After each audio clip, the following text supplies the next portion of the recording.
Are you there? Hello? Hello?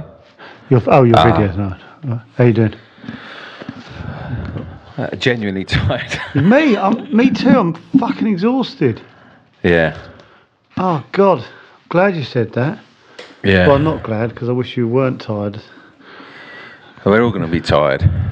Well, just because it's later in the day that we're recording it. God, look pasty. Let's get some nice... I think it's the bulb rather than you. Yeah. A very bright bulb. We've got... I'm absolutely loving those bulbs. You've got nice light on your face. Thanks. It's just one spot. It's in one spot. What light is it? What are you using? Bog standard desk lamp that's pointing down, so the reflection's bouncing off the white table and so it's catching me nice. Yours is like a blue light. We've got one of the biggest stars in the world coming on and we're exhausted. That's terrible. Yeah. He is one of the biggest stars in the world. Here he is. And we're both knackered. Here he is, man of the moment. Oh. Come on. Hey, here he is. Yeah. Okay. Well done. How do you feel? Congrats, you've landed the big boy. Well done. Yeah, we better go up the fucking charts after this. How are you? Yeah, good. You comfortable? Well, the chair's a bit squeaky. No, I mean in our company. Oh, yeah. It's a shame that this isn't visual, is it? This is just audio when you put it out. We can pop out the video if you want. Well, I'd rather not, but I just think it's a shame. When I'm not on it, I think people should be clear what you look like. You look like. Because I remember you tweeted a little picture of you just before Christmas when sort of, I think Joe had a few Christmas decorations and David didn't, and it was a screenshot of you two. And as I was scrolling down Twitter, I thought that was an article about taxpayers' money going to parties in a pedo wing somewhere. And then I looked and went, oh no, I know those two. In fact, I'm good friends with those two. I thought I looked all right. Well, the thing is, and also you think, oh, let's just put up the audio so they don't know what we look like, so it's not off-putting. But you actually sound ugly and like you smell. Yeah, you do. I hear your voices and I think, if I didn't know you, I think they stink. All my confidence is gone. You didn't have any. No, Joe. Neither of you had any confidence. I think I do smell today. I tweeted a picture of Gittins today and said you can almost smell him. And yeah. Look at now I've got a personal trainer coming. Really? Good. You're going to break him, aren't you? No, the thing is, you've always been quite sporty, haven't you? And then you just sort of like gave up cricket, and that was I played basketball for the school. Did you? When did you start panicking? I think I can remember the time. Right, it was the Derek Christmas special, and Kev was in sort of panicking about my body. Yeah. Well, you were involved. I was involved, right. You were the trigger. And it was a camera angle that, I mean, he meant to look shit, obviously, right? And it was perspective, and he had a big old Nan's arm, right? The perspective, it was just a big white ham David had. Yeah. He looked like. And he looked at the monitor, and he was crushed. He was crestfallen, and he stopped eating bread for a couple of months, didn't you? I think that was like 18 months between the second series and the Christmas special. Yeah. So. And you'd stop playing cricket, and you'd hurt your ankle or something, and you popped on the pounds. You lasted longer than me though, because I got fat at about 32, I reckon. My 30s were my eating years. I think I was. But you got sexy around 47. Yeah, well, not sexy, but I got thinner for about a minute. I'd love to get sexy. You got barrel-chested for a while, if I remember. Oh, right. David, do you remember in the read-through for Afterlife 3? Oh, for fuck's sake. Yeah, right. And we were all there, right? And I went over to Joe and I went, oh, God, have you lost weight? I said, you look great. You've lost weight, right? Horrible moment. And Joe went, have I? I went, yeah. And then David across the room, right, in a different conversation, pulled his little mask down and went, sorry, did he just pretend not to know that he'd lost weight? And then it was all off, wasn't it? And then it was the whole... Why did you do that, Joe? I genuinely can't go through this again. I'm just... Why did I try? Why are you trying to lose weight at the moment? To look sexy. Yeah, exactly. Well, I did. Just say, I'm trying to look sexy, everyone. Well, no, fucking hellfire.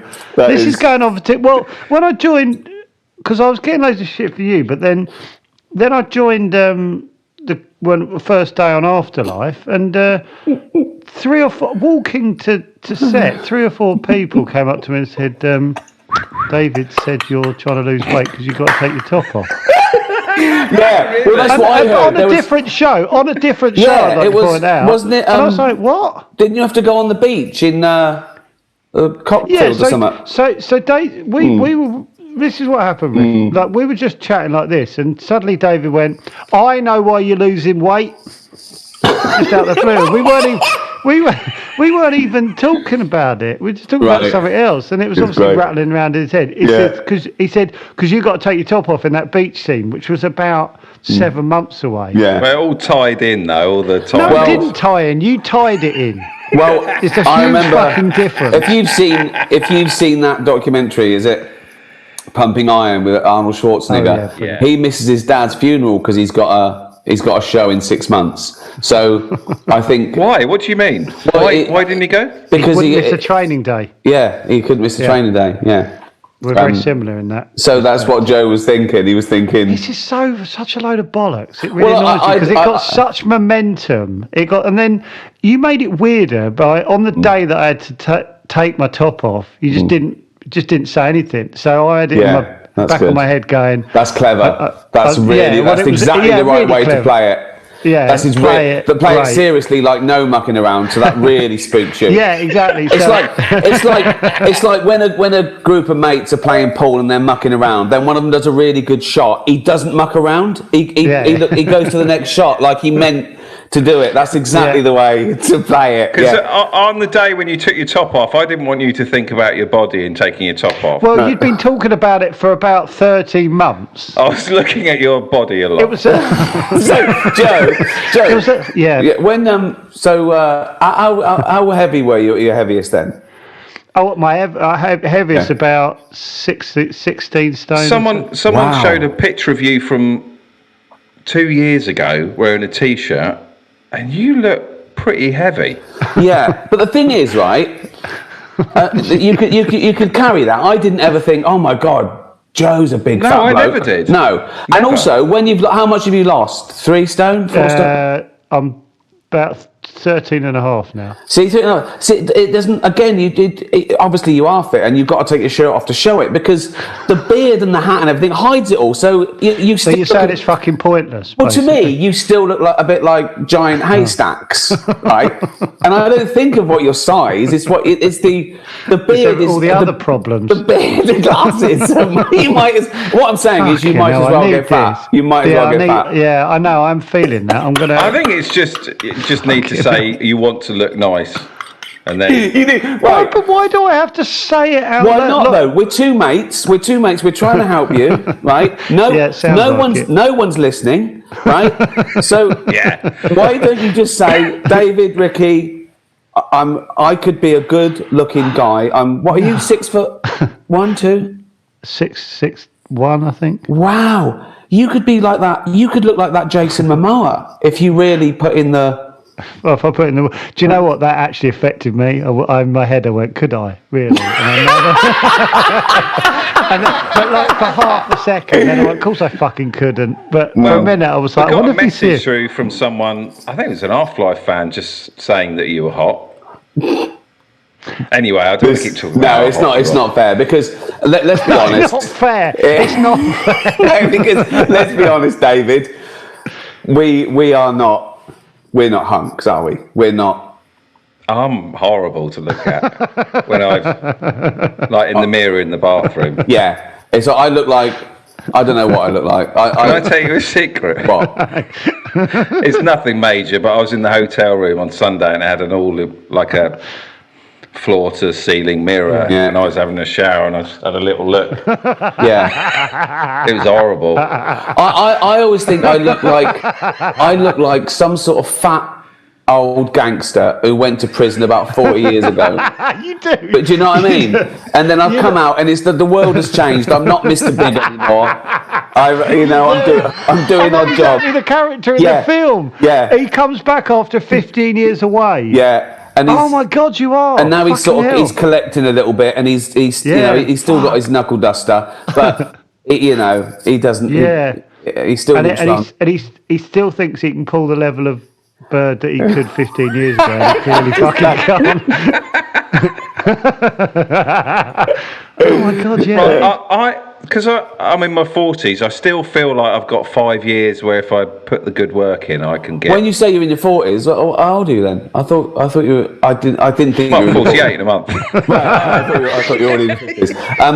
Hanging on for dear life. Are you younger than Joe? Are you younger than David? Yeah, I'm 47 in a month. 47. Okay. Yeah. It doesn't matter what you don't look good for your age or whatever number I said. Whatever age you right. Fucking hell, this is a kicking, isn't it? No, it's not, because you look damn hot. No, but think it. When you turn this zoom but off. this, look at this, right? Look at me, right? And think, what? Yeah, exactly. This is 60. This is. What's that like? Well, I look back and I think when I was 47, whatever you are, I was thinking. Yeah. I look back now and think, fucking hell. I wish I was 47. I wish I was. It seemed like I was in my prime. You know what I mean? Wow. But relative. It's all relative. That's depressing. Yeah. But does it ache more? Yeah. I'm a fat. I wake up. I wake up aching. I've got to be careful when I get out of bed because I could pull my back. Right. So I've got to remember. I've got to get out carefully. I've got to put my feet on the floor and I've got to bend my knees to put my socks on. Right, I've got to remember all this shit. Getting out the bath now, I do this when I get out of the bath. Right, I get up in the bath like on my sort of like knees and I go whoa, and then I have to swing my leg over. I splash everywhere because I can't afford to do anything. I've got to think of all my positioning. Depressing. Yeah. Do you remember when you had that frozen shoulder? Yeah, I had the frozen shoulder. Been through that. Was worse. That was the worst. Frozen shoulder. Worst. It's called 50-year-old shoulder. So it all started going pear-shaped at 50, and that was the worst I've ever had. At the agony, I'd wake up screaming. But I'm all over that now. Now I've got something wrong with my toe. I have to wear like a little spongy thing because it hurts. Like gout or something. No, I don't know what it is. It might be. What do you mean a spongy thing? Like a little toe bra. I have to put that on, right? And when you've got a bad back, so I have got to put that on and then putting my sock on without sort of ruining that. I'm out of breath. I'm putting my socks on. I am out of breath. Right? I've just had a fucking bath. I've just got out of the bath. First thing I have to do is put on this fucking toe bra. Get this because I have to sit on this thing, pull my foot towards me, get that in place, and then carefully, and I'm holding my breath, right? So when I put my socks on, I go, fucking hell, fuck that is over. I don't wear pants unless I really have to because they take a while to hook over. No, I don't. No, there's no point. Are you two wearing pants at the moment? I've got my gym jams on. Yeah, I've got my gym jams on as well. Yeah, hoodie. Yeah, I've got mine on. My back. There's not a day. We've all got our gym jams. There's not a day. Exactly. There we go. There's not a day goes by when I'm having a little nap and I'm either dreaming I'm having a heart attack or a stroke, or I get pins and needles and I check my. Honestly, and then I go. This could be it. Yeah. I go, Jane, I need an aspirin. I've heard that good stuff, right? Then I check my heart rate, and she goes, "That's really good." I go, "Is it right?" Jane's a lucky girl, isn't she? Did I tell you when the back first went? No. So it was. We didn't have any money, but it was probably about 35 years ago. I think it was the last holiday we had. We saved up and we got a week in Italy, and it was a little hotel, but it had a tennis court, and I love tennis. I was already fat, right? But I was still pretty good at tennis, right? And I was playing the coach, and I was showing off. I was trying to win. and I did this thing, and my back went. Never before. Apparently, I pulled a vertebrae apart for a split second, and it went back, and it was like I was screaming. People looking. I was arched. There's no way. They carried me to the hotel room. Right, put me on the floor. This woman, she wasn't a nurse or a doctor. I think she was a receptionist. Injected me in the arse with something. I didn't argue. I was in such pain. Oh yeah, go on, fuck it, whatever it is, right? I was at agony. I couldn't sleep. I was trying to get painkillers, right? I was on the floor for about 3 days before I could even walk around, and then I was lopsided. I was like the fucking Elephant Man, right? And what I was doing was, I was drinking beer at the minibar, right? And then weeing in the empty bottle. Oh yeah.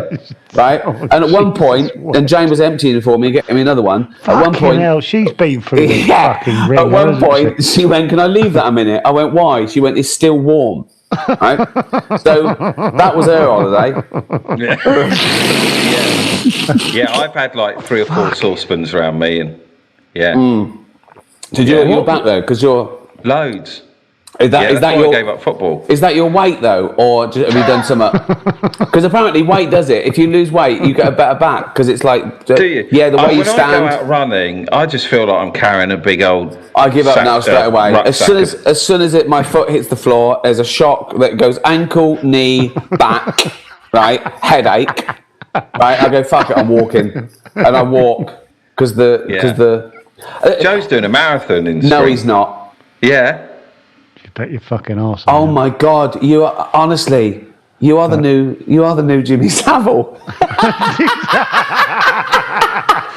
I genuinely thought you were going to say something nice then. Was it like, the new what? Jimmy Savile.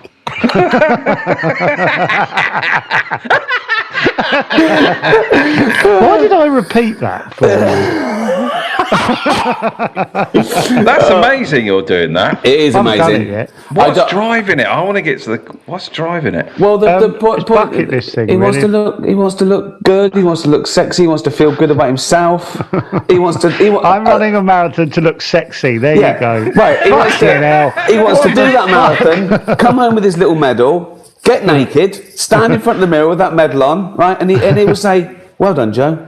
Well done, mate." Now let's put it all back on. I don't think you ever will now. What, you don't put it back on? You will. You wear fat blokes, really. We had our time. I can't put it on like that. No, we haven't. How quickly? I've got a question for you. Hang on, son. How quickly do you reckon you could put a stone on? If you had to. How quick do you reckon you could do it? I reckon 2 weeks I could put a stone on if I went for it. I think what's the worst thing to eat? It's probably ice cream. Is it carbs or fat? I mean, fat gets you more. I read that when actors have to put weight on, they eat ice cream quite solidly. I wouldn't do either. I wouldn't do either for a role. I wouldn't lose weight or put on weight for a role. Would you travel? Would you travel? No. I wouldn't. I don't change my accent or my hair, so I'm not going to start changing my diet, am I? I noticed on Afterlife and stuff, you turn up in your trousers and shoes that you were going to be in character in anyway, and like just a t-shirt. You changed. I either choose things that I can keep after, or often I have said I might as well wear this. Photo shoots. There's a rail of things, and I go, I just thought this.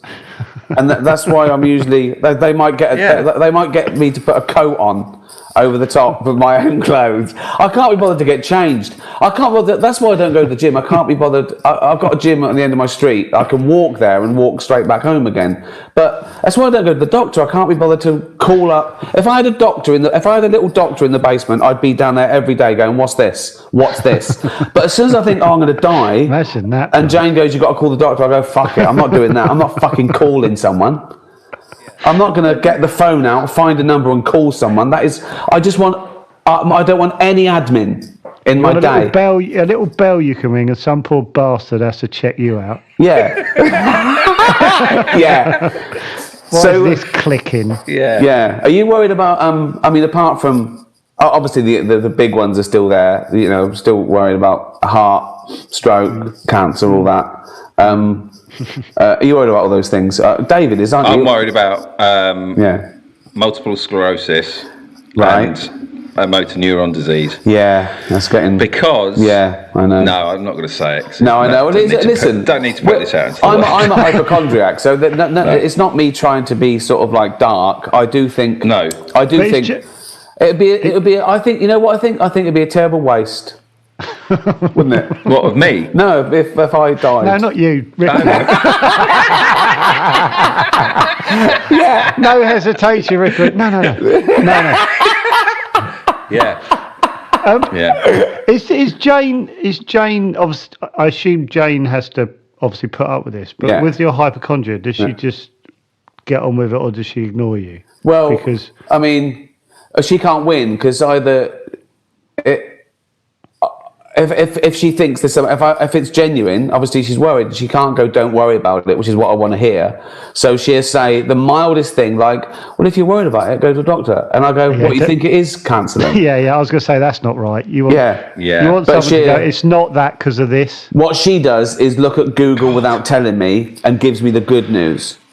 But she goes, right, I go, yeah, you're right. Because if I look at Google, if I go there's a pain in my side. The first 5 are, oh, that's good, indigestion, yeah. Oh, I did work out. I have changed my diet. I go, oh, great, leave it there. Number 5, cancer. If I scroll down too much, it doesn't matter if it's a rare disease. If it says like 1% of the population can be bitten by this small insect that only lives in Africa, and I go, right. I think I met someone who'd just come back from Africa. It's that fly. I've been bitten by that fucking fly. Yeah. Oh my God, we got sent a gossip into Gossip Mongers. Oh yeah. Do you remember? Which one? Where he was having sex with his wife. Oh bloody hell! Recently, go on. Tell Ricky. Go on. And I can't. I think he just felt like an irritation down there, and he went for a pee. He went for a piss. They just had intercourse, and he went for a pee. Right. And all these, was it ants? Ants Came out of his willy. Why were they? Everywhere. Why did they get up there? Well, because he had been somewhere, and apparently they had laid an egg inside his. I thought you were going to say is what there was she a nest. had them in his. Well, she started then he heard screaming, and he came back into the bedroom, and they were coming out of her. Hold on. So where did they come from in the first place? Were they nesting in her? Some tube. Do we know the shaft? They were nesting in him. They came out of him into her. Right. And they came out via the stream. Why were they nesting? Why would an ant live up a knob? I'm serious. Do you know what, Ricky? Why would a fucking ant? You're ruining the Aunt Willie story with your common sense. No, it's true. But what? No, I don't mean it's not true. I'm getting all Attenborough here. Why the fuck would an ant live up a cock? What is it thinking? Why would it live up there? Why would it?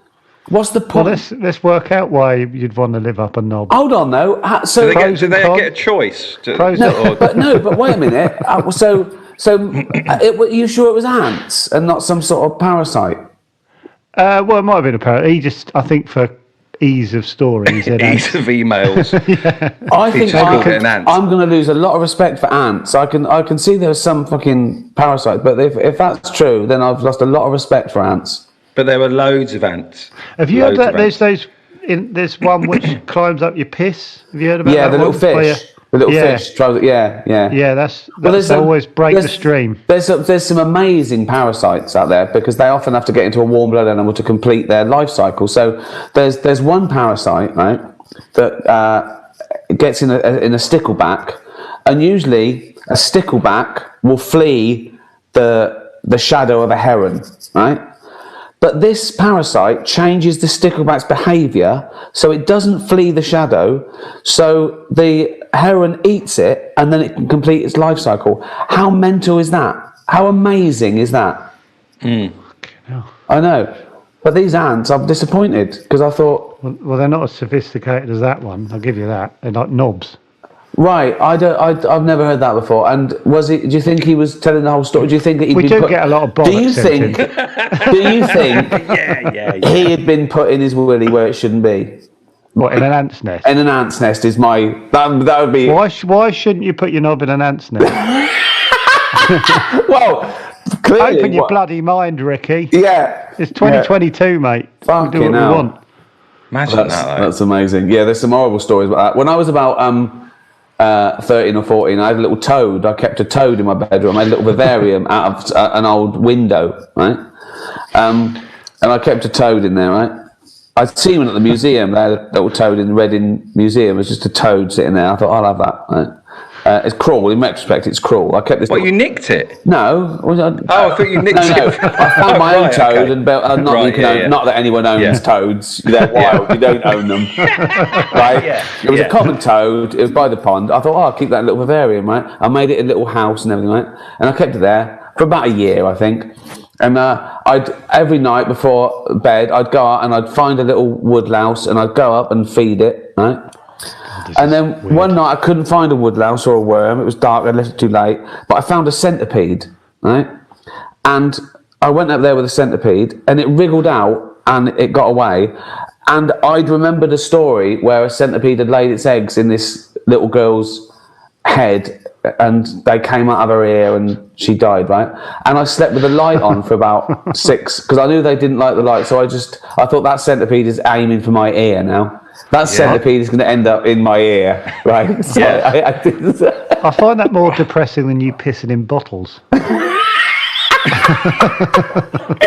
Oh, my mum didn't like it. My mum, I was just always she would just try and put me off, and she was scared of worms. So she'd go, "Don't bring worms." When I was little, don't bring worms into the house because they die. So she'd try and I used to put. She wanted a little fish pond, a picturesque fish pond, right? Goldfish, a little windmill, a gnome, right? I'd go out and I'd find fucking frog spawn, toad spawn, and she hated it. And she'd say things like, "Oh, they're ruining the pond, right? They're killing the fish." Well, how are they killing the fish? The fish were loving it. They were eating the little eggs, right? And then one day we found a hedgehog in the pond, and it had drowned. And I was gutted. I was so sad. And my mum said, "Probably diving for them tadpoles." So she tried to make me feel guilty. Like, what is this hedgehog? You're telling it 40 years later.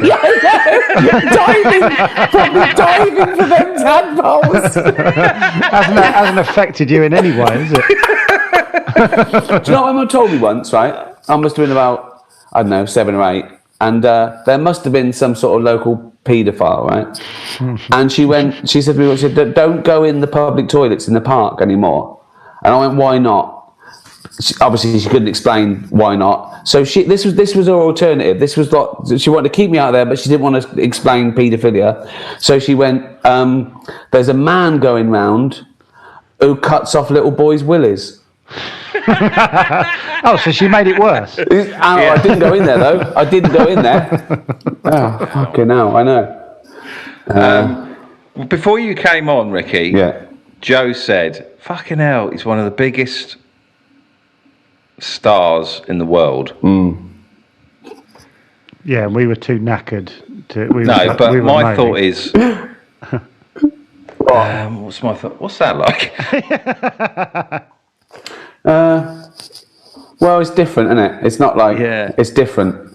I remember when you did The Office, and I remember seeing I don't know if it was the news, but you were in some limo going to the Golden Globes, were you?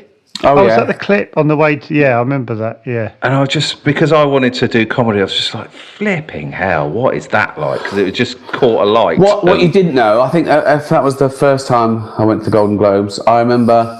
Did it all happen really quickly? Yeah, we went over. Me and Jane went over like the day before, right? To I didn't even know it was a big thing, the Golden Globes. So it was about, what was it, 2003? I don't know. Anyway, so I didn't think we'd win for a start. So we went over there. I had a jacket from Marks and Spencer's. Right, I didn't have any shoes, so I bought those the day of the Golden Globes. We had to go shopping in LA the day of the Golden Globes. Right, got in the limo. It was about 2:30. I remember I hadn't eaten, so we stopped at a garage and got a massive bag of, are they called Cheetos? Like, yeah. Right? I was eating them. We got to the red carpet, right? How do you make everything depressing? Yeah, right. And they said, "Oh, we're here, right?" And all the people waiting. Jane went, "Look at your face." It was just orange, and my hands were orange, right? So I was sticking my hand in the ice bucket in this limo and trying to wipe this face before I got out to the red carpet.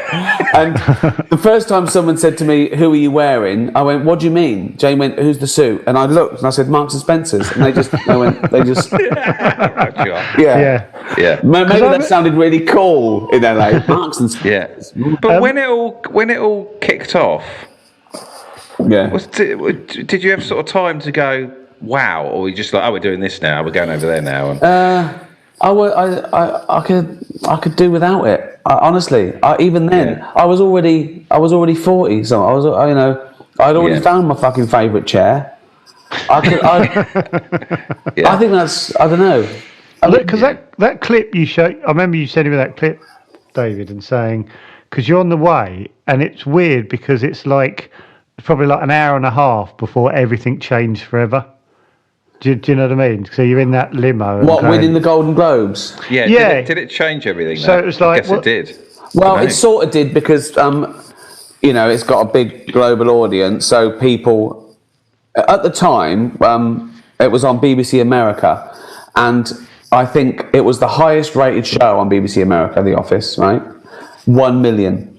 1 million. Right. All right? But I think people came to it then... And there was already talk of the remake. So, but it did, that week, that I think I won those 2 Golden Globes on the Sunday. Was that series 1? I think they had to conflate series 1 and 2 because it was. I think those days you needed 7 eps for a series. So it was the first time we run it. So the next day I filmed. An episode of Alias because J.J. Abrams liked it and was a fan.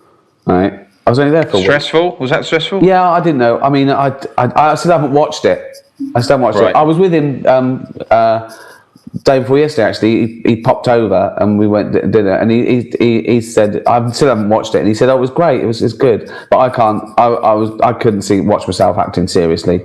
I played a terrorist, and I just. I don't know. Anyway, let's not even talk about it. Well, that's what we should dig into. Yeah, and we're both going to Google. As soon as this ends, we're both Googling I know you are. No, I know you are. Yeah, I couldn't look at me acting like a terrorist. It's your Inspector Lindley moment. Yeah, exactly. And then after I finished that, before I went home, I got a call. Invited down to the Simpsons. And I met all the writers and everything, and Matt Groening was there. He did a little sketch for me, and he said, "So do you want to do an episode?" Right? And I went, "Yeah, all right." And then he went, "Do you want to write it?" I went, "Yeah." And so that was the week. That was things did sort of change, I suppose, that week. Flipping out. Yeah. Previous week, you're pissing in bottles. Well, so I've told this story before, but you'll like this.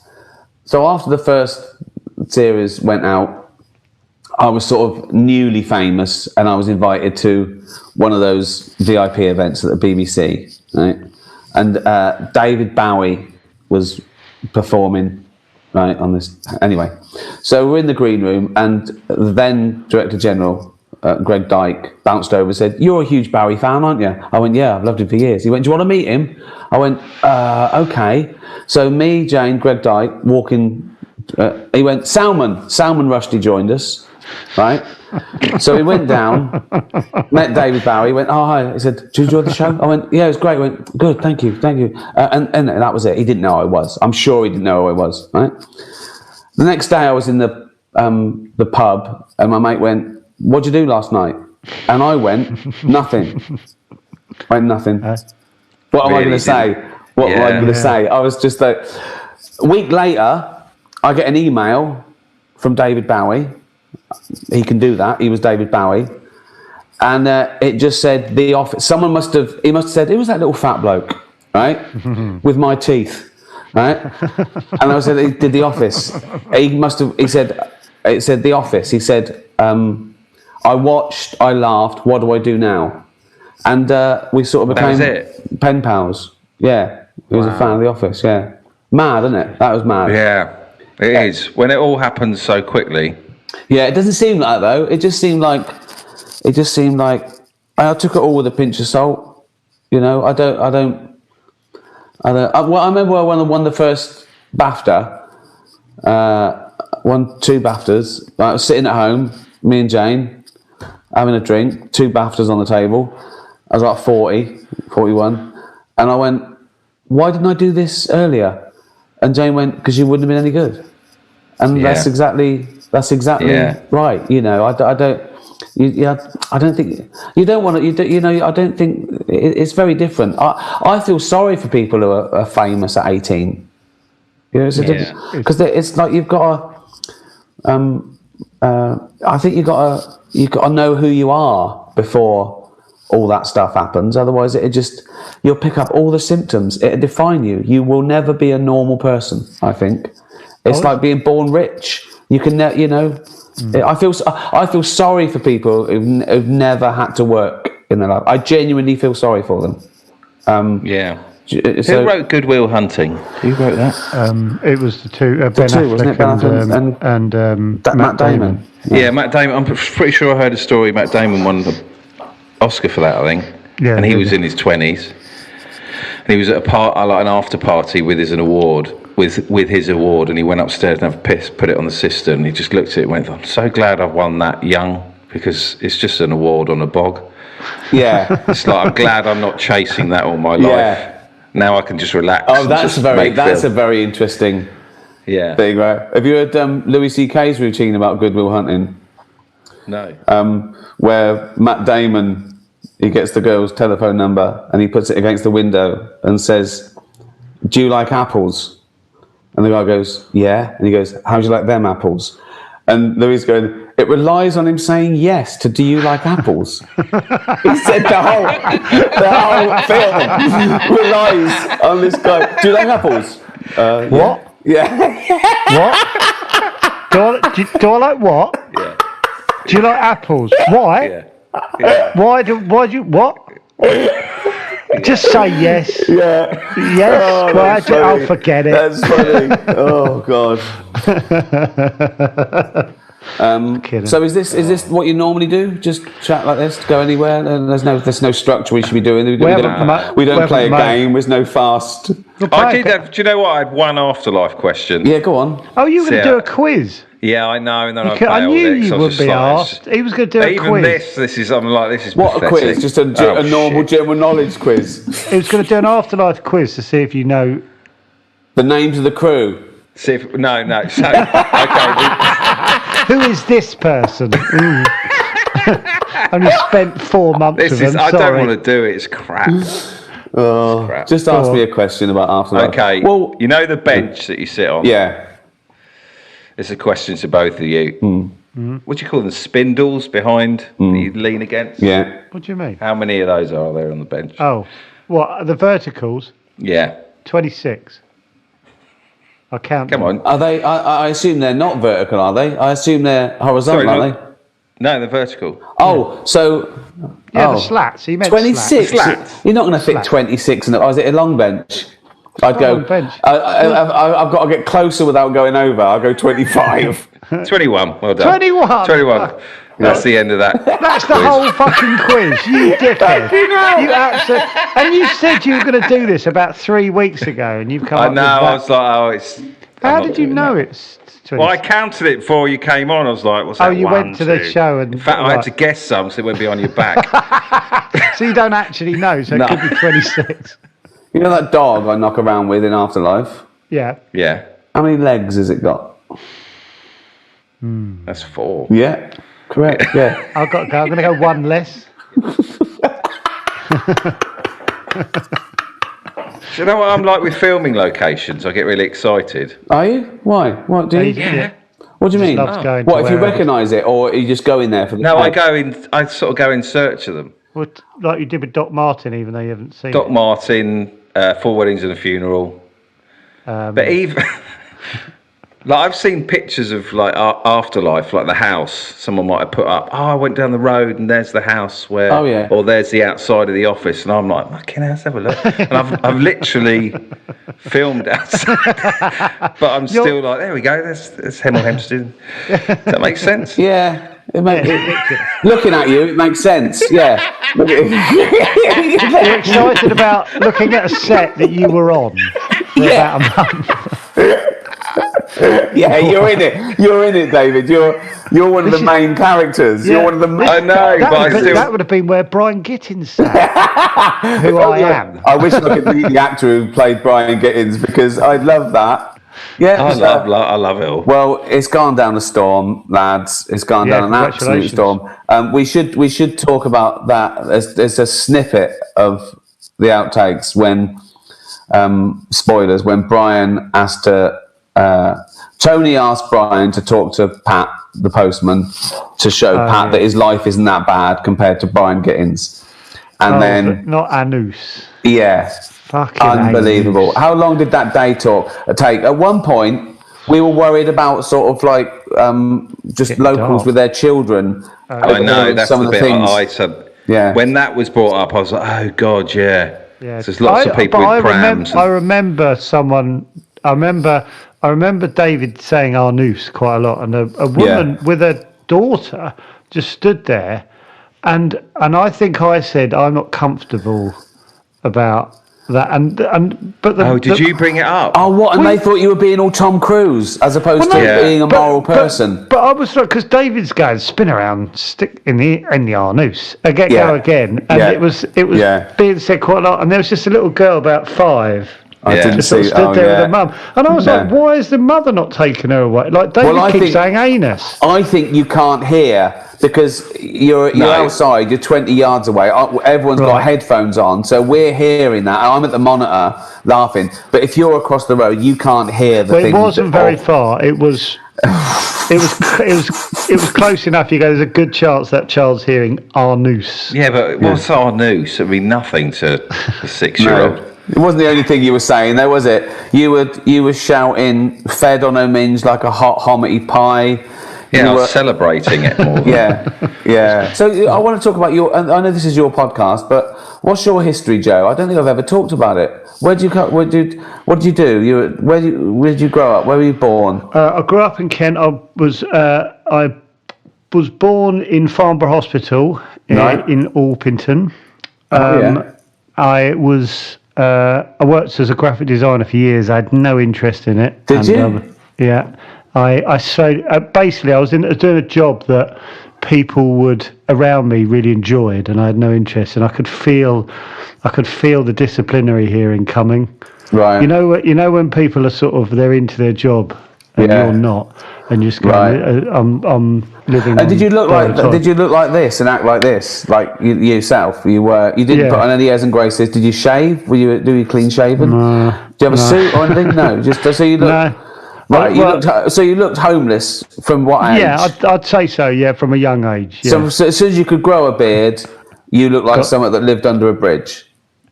I'd say so. Yes. Okay, that's interesting. And then what? And when did you? You're nervous talking about yourself, aren't you? I can see by your body language that you're.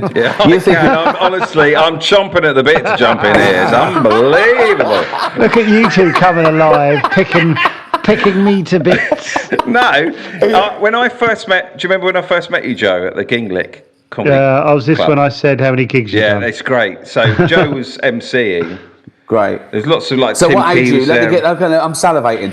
We both I started at 29. What age were you? So I started at 29. I was 31. So 20 years ago. Sorry, I didn't do the math. 15, 18 years ago. 18 years ago, right? Yeah, about 17 years ago for me. Okay, so 2000. So I was really nervous, right? Yeah. Yeah, I just signed with United Agents or whatever they were. Yeah. And I think this was one of sort of their sketch nights, stand-up comedy, and Tim Key was there. I think maybe Anna and Katie and Nick Mohammed, I think. Yeah. Tom Allen, maybe. I didn't know anyone. I felt like they all knew one another. Yeah. I'd just come in from driving a concrete lorry. Well, because we've been gigging like 6 months, so everyone knows each other basically. Yeah. So Yeah. I came in and I remember looking to my left as I was going to, and Joe was emceeing. What were you doing? I remember- What act were you doing? Great Gittins. Yeah, Yeah. but I was wearing a tux. Oh, anyway. Right. Anyway, I looked over and I saw Joe emceeing. I was like, oh, who's he? He's emceeing. He's sort of controlling the room pretty well. So that made me nervous, and I was sort of put my bag down. And then in between... What was Joe doing? What sort of stuff was Joe doing? I can't remember. Off the wall flights of fancy? Yeah. Oh dear. Yeah, something like that. Yeah. Here you go, his hand. Yeah. And Right. so he bought on acts, and he came, and we sort of found ourselves sat next to one another. And he said, I must have said, oh, I've just started. And he said, I hate this. I really hate oh, how long have you been gigging? And I said, oh, I've done 27 gigs. And he went, oh, right, you're still counting. Oh, okay. That's not fair, is it, Joe? That's not fair. Well, I don't think I would have said it like that. No. Little bit. You might have exaggerated it over the years. Oh. Well, I felt that's- shit. I wouldn't have meant it to, I wouldn't have meant to make you feel shit. Well, No. maybe I didn't like you. Yeah. It's all a power game on these open nights. Did you spot nights. ever look at each other and go, oh, they're taking a bit of my thunder here. I do the sort of disgusting, filthy, smelly, homeless loser. I don't ever sort of remember gigging with Joe, apart No. from then. Gittins, No, did Gittins have a big beard? He didn't, did he? Was he? He wasn't. He was. Sort. Did he have a beard? Yeah, I don't know. We did. I got. We did oh, I like had- 10 years later. We did Outside the Box, I think, together. Yeah. I remember that, and then that's when we got chatting. I think Yeah. that was the second time. I, yeah. that was I don't think it was that night, but around that time I did. I went on and I didn't do that well, and then I can't name him, but a famous comedian went on and went, "What's all that about?" Oh dear. I've had that. I've had God. that. Yeah, I'm allowed to bring down your confidence because I'm a mate, but I don't, Yeah. I don't want anyone Not else taking the fucking professionally, piss out of you. No, That is no. that. I draw the line there, mate. No, that- Wait, did I tell you when I first did open up the creek? My third gig. no, go on. My first gig went sort of well. My second gig was embarrassing because my uncle came. Wow. I was Uncle Barry came, and I was like, "Oh, hello, Uncle Barry." No, that's too Barry. much. That's This is too my much. second That's ever the gig. one. I was getting all my props ready. Like I had to get changed with the audience, and, Oh God! Oh my God. and then I did up the creek. On the Sunday. My first, my first it's a two tough gig. That. first two gigs have gone all right, and then I didn't know what I was doing. I was pulling potatoes out of my bag, and I think it was funny. And they just turned the lights off, just slowly. They turned the lights Oh off. no. Yeah. What? If I Yeah, I didn't know know it did you, as well. I think that was some sort of metaphor, a comedy saying I was pulling potatoes out the bag. But no, you mean that was the act. When that is Yeah. when that is Did you think- literally as nuanced as it gets. Yeah. Pulling potatoes out the bag does not mean saying good jokes. How did he go? It was fucking, honestly, he was fucking pulling potatoes out the bag. Really? I've never seen anything like it. Yeah. Left, right, and centre. Yeah, he was. Oh fucking hell! He was walking around with the mask on. But so I was fumbling around. I had like 3 or 4 minutes that didn't work. That's all I had, and then suddenly, and it took me a while. Obviously, the audience. When you knew say what you was had happening. 3 or 4 minutes that didn't work, do you mean you did 10 Yeah. and 3 of them didn't work, or you only had 3 or 4 minutes? No, and I they only didn't had work? 3 or 4 minutes. Because I've only done 2 other It's gigs. 2 gigs, yeah. So Sure. that's not bad for 2 gigs. 4 minutes. So if you imagine, No. it's the 3rd time I've been on stage with 200 people. Yeah. And then it just took me a fraction longer than the audience to realise the lights were turning off. So they were sort of laughing. I think I was thinking, oh, they're laughing at me. They're But you enjoying can be me. in character there, can't you? You playing, but but you're playing a character that's you can complain and be a loser and. Yeah, but it's my 3rd gig. So I don't know, I was like, oh, they're turning the lights off. Oh. But in my head, I'm like, fucking hell, they're turning the lights off. and then he brought the lights back on. And I was like, oh, here we are again. I'm back again. Feeling terrible. And then he just shut them down again. No. Do you know Yeah. who did it? Yeah, I know who did it all right. Don't you worry. Is he alive? I remember my first gig. I'd done a bit of telly. I'd done 11 o'clock show a bit, I think. So I went along. I think it was at the. What was it? Is it the Jon Snow? Yeah, that. Yeah. I know the pub. I didn't know I had a gig there. There was a gig upstairs, right? And I'd known about that because sort of a year before I'd gone along to sort of see these sort of like new nights and acts and, you know. Do you remember seeing anyone you saw that was good? That wasn't famous at the time? Yeah. Well, I sort of started around the time, I don't know. We've spoken about people who... Jimmy Carr was just starting, and I think Robin Ince had already started. I can't really think. I saw so many acts, and I think most of them didn't carry on. You know what I mean? It was at that level. I was looking at going to new material nights and stuff. Right. What's his name? Steve Brodie was doing summer. Tom Binns. These are just random names that I remember sort of being around. But I didn't know Steve Brodie did live. He did a couple. He did Peter Piper on the 11 o'clock show, and he used to do this thing where he used to brag, and he'd go, I was boxing the other day, and that Muhammad Ali popped his head round and said, you should be a professional because, you know, he said, I float like a butterfly and sting like a bee, whereas you float like a boat, which is better in my opinion. And it was stuff like that. it was just nonsense like that, right? Yeah. And I went along, I plucked up courage. It was a Saturday night. I went to Jane, I'm going to do it. I got into a cab, right? I went to the pub. I went to the bloke. I said, can I do 5 minutes? And he went, oh. And so I was in the circuit. They just might have recognised me a bit. Right. And he went, yeah, you can do 5, right? I don't remember anyone else was on. I was all at the back having a pint. I think I had 2 pints before I went on. And he went, now you might have seen him on the 11 o'clock show. And they started looking round, right? And I went up there, and there was a round of applause. They were a comedy crowd, so they did watch that show. And I'd been on for a year, and I did my bits, and it went down well. So, TV comedian, right? Yeah. Oh my God, he's gonna be amazing. This guy's gonna be amazing. He takes no shit. He lays down truth bombs. Right? I went up there, so 3 pints, first time. The lights hit me. I went, bloody hell, and it hot. Right? Silence. They thought, well, what's the joke? Because they thought they think everything's a joke. And I went, anyone got the internet? And my first ever thing, and it made it into animals, was talking about internet facts, and they're spurious. Like, it was things like, you can lead a cow upstairs but not down, right? And it was stuff like the way their joints were. And my joke was things like, come on, Daisy, come down, you come. I can't go downstairs. You are. My wife's coming home in 2 minutes. Get down. So it was all stuff like that. So and it was stuff like polar bears will often hide their black nose during a hunt, right? And I'd act it out, and it was right. And as I was doing it, it was going down. There was a few titters, right? Someone shouted, do the pandas. I'd done a routine on the 11 o'clock show about pandas because they're not shagging, and I went, what the thing I did on? They went, yeah. I went, all right, and I sort of did it, and it was I don't know why I did it.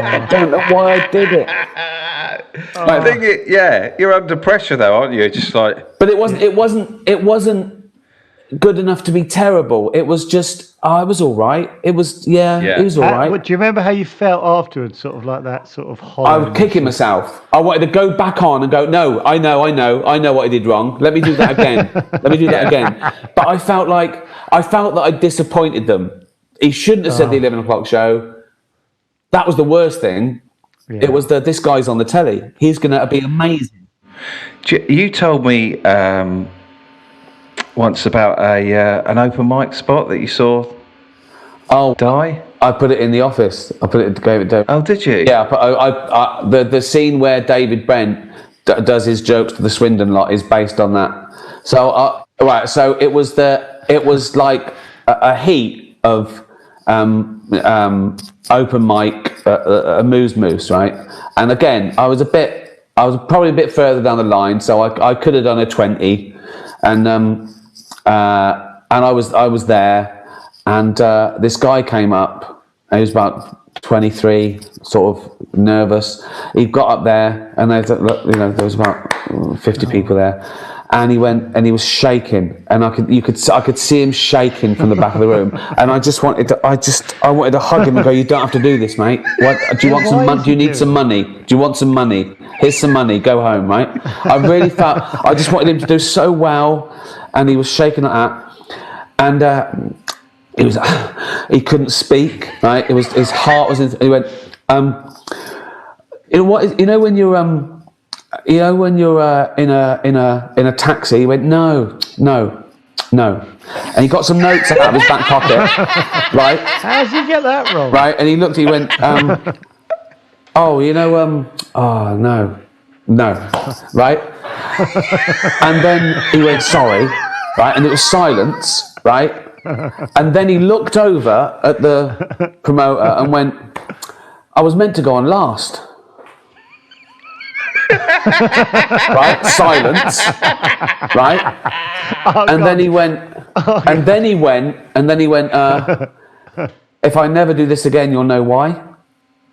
And it got a real lovely little sympathy like that. Lovely. And he went, I was meant to do 5, but I'm going to stop there if that's all right. And he went, thanks, and it's got a round of applause. And he came and stood at the back and just stood next to me like that, waiting for the next act. And I didn't know. Oh, I hate it. I hate that sort of stuff. I can't take other people's fear and embarrassment. Do you know what I mean? No. The one that sticks in my head was like that as a guy came up and he just kept going, God, my mouth is so dry. I don't think my mouth has ever been this dry. I know. I can't my mouth stand is it. So dry. I can't stand nervousness. I don't like it at all. Except unless it's Joe talking about himself to us two. I don't like any sort of discomfort or nervousness. I should just tell Joe the first time I met David. Oh God! He'd sent a tape in, I think. Oh, that's what I was going to ask you about. Yeah. And it was Monster Hunter. What was his name? Graham. Yeah, I think I saw a large otter had muscular legs. I just thought it was great. I really liked it, and I think Gittins. I might have seen Gittins on there as well. And I went, oh yeah, I want to meet this guy. So. Ricky, because I only know it from my point of view, because I sent it in, because I got in touch with Jim Field-Smith online. I didn't know him, but he had this little website, so I started writing for it. And he said, I'll send this VHS to my agent. Yeah. So I sent it to Duncan. Yeah. And Duncan said that you and Stephen were in there when it... Oh, maybe. Is that right? Maybe. Well, I saw it anyway. And I said, oh, he's great. I said, he's great. I want to meet this guy. He's great. Right? And then you came round to the office, and you came. I was waiting for you outside the lift. And you came out of the lift, and I went, oh hi. He went, hi. I went, pop your shoes off. And he started taking his shoes off. And I went, I'm joking. I had him on don't joke, because I'm... You were basically panicking, weren't you? And then Amazing. I think we went for a drink. We went for a drink at a place, right? And he was just staring at me, and I was doing impressions of Brian Gittins and doing his lines. I was staring at you. Yeah, and you went, you went, this is weird. That I was doing your act. You just suddenly went, this is weird. Would you do another sitcom? Yeah. I mean, I'm planning to. Most urgently is I cannot wait to get a new stand-up out there. I've done Supernature. It's recorded. Have you finished it? Yeah, have you finished the tour? Yeah, recorded it at London Palladium last November. It'll go out next spring. It seems so old to me. But when you're you'll do stand-up before the next thing. Yeah. Right. Yeah, I say it'd be old when you're doing jokes about famine and AIDS and Hitler. They're pretty evergreen. But you're telling me, boy. Well, no, I'm putting in a little Ricky Gervais and Chums doing brand new material next week, and Joe's on the bill. Oh, really? Yeah. Oh, he's kept that quiet. Me, Joe, Sean, and Colin Holt. Yeah. He's kept that quiet. I'd invite you, but you're in Devon, so I know there was absolutely no chance. I found out today, David. Yeah. It was only arranged today. Who is it? You, Joe, Colin Holt, Sean McLaughlin. So what I did with Humanity, I go out with like 3 chums, then 2, then 1, and by then Have you got anything? Yeah, I've got some notes. Yeah, I know the title. I know the title, and I know. What I've never seen anyone create material as quick as you. Like when we do those shows, because you literally have you go on with an idea. I go on with nothing now, and but on purpose. My first few shows I wrote like an Edinburgh show and went out and But then it was like, then I was doing smaller theatres, and the big thing was the DVD for Christmas. Now it's different. Now I just want to tour it for a year and make the Netflix special. Touring for me is more important than Netflix special nowadays. I see the world. I love every process. I love every minute of it. Starting with nothing, going out and thinking I've got nothing to say. You've got to fucking say something. I love that, and then I love it working, and I love it honing it, and I love dropping stuff. I really love the process now. Can you imagine doing it, Ricky, if you didn't have the audience and you had to go to Coventry for 50 quid? No, do you think I wouldn't. I wouldn't be the. I still don't do the clubs because it doesn't give me what I want. It doesn't tell me what I want. So I still do it to 200 people who have paid a tenner to see me do new stuff, and I make that part of the night. I say I've got nothing. It's going to be shit. We'll find something. Yeah. You can't do that in a club. You can't do it, and and also you're sandwiched with 2 people who've got a fiery 7. The first one, he's amazing. He's done that 7 minutes for 3 months. You do your shitty. Is that what I meant to do? That's what you're meant to do. No, but we're all going to try out new stuff and be crap, and they're going to love it. They're going to love it. Do you think there are any people on the circuit, Joe, who actually enjoy, or do you think they're all hoping to get off it and do something else? I would say, even if people say, like they go, that's what I do. I'm a circuit comic. Who would not prefer to be able to play a theatre of people that have come to see you rather than turning up? More and more, and more. I've realised what a privilege it is. Particularly after the pandemic. It's just like. You're right. They've paid hard-earned fucking cash. They kept their tickets for 2 years. They've had to find a babysitter.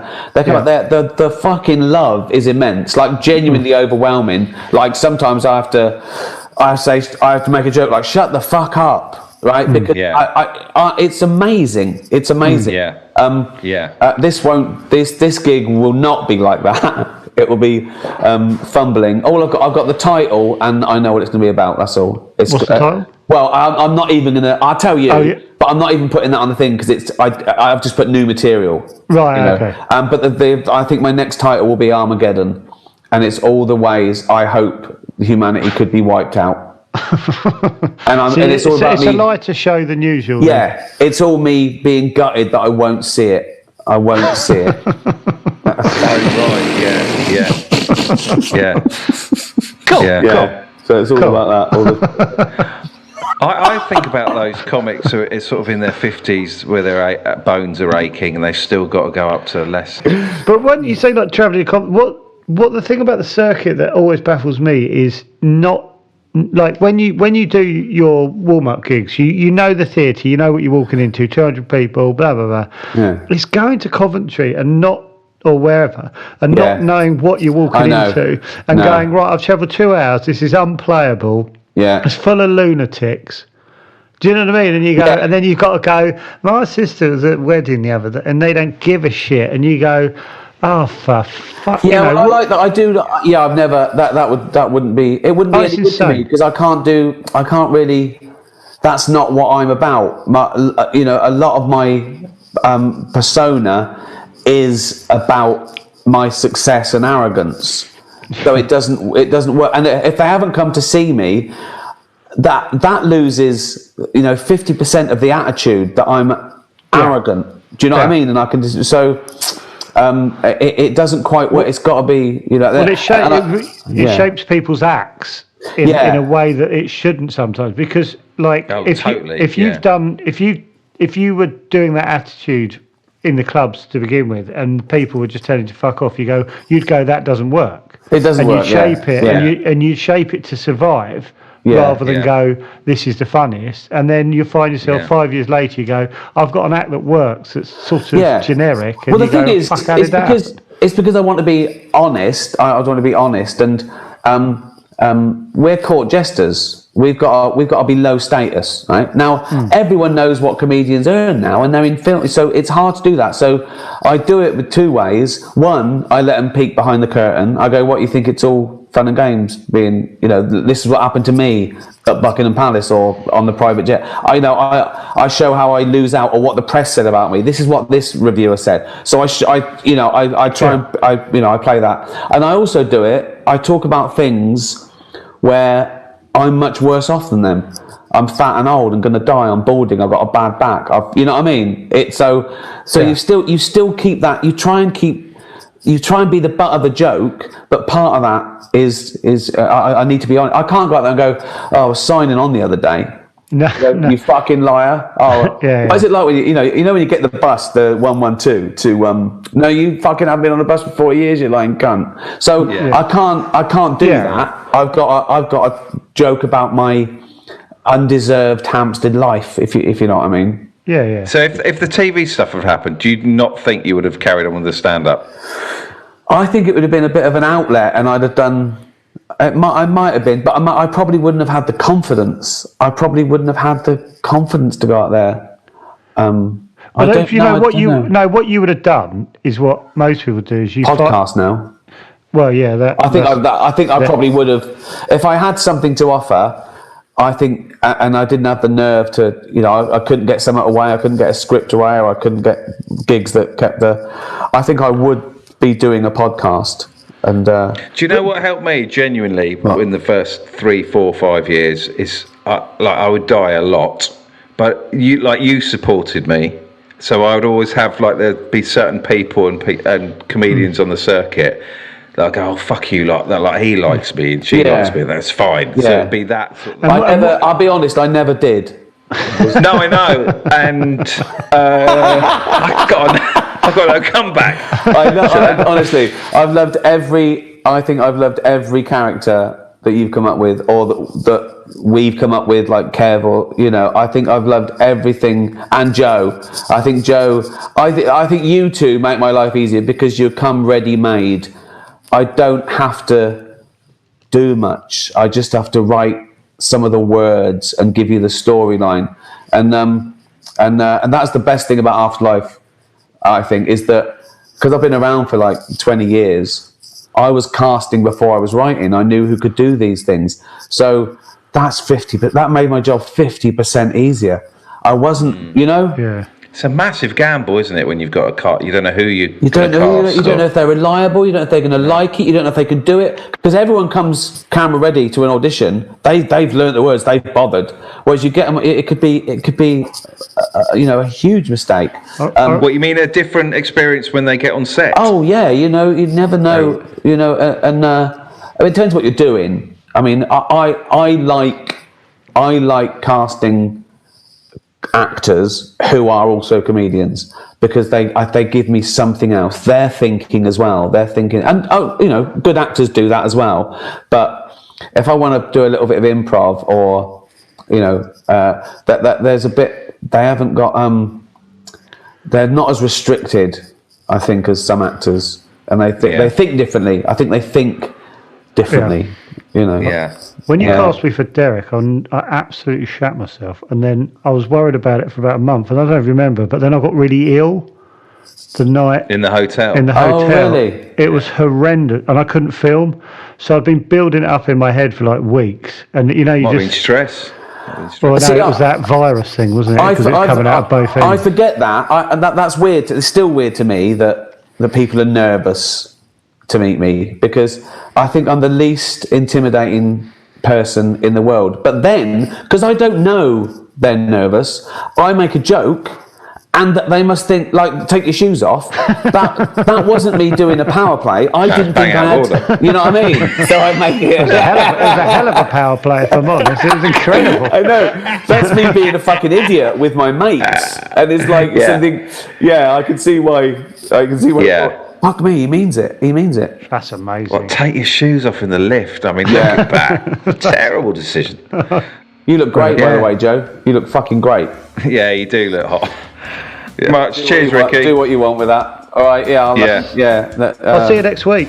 What are you having for supper? Just to close the... Something vegan, boy. Get that down to the best 50 minutes that you guys have ever been a part of. 15 minutes. Yeah. See you later. See you later, Ricky. Take care. Bye.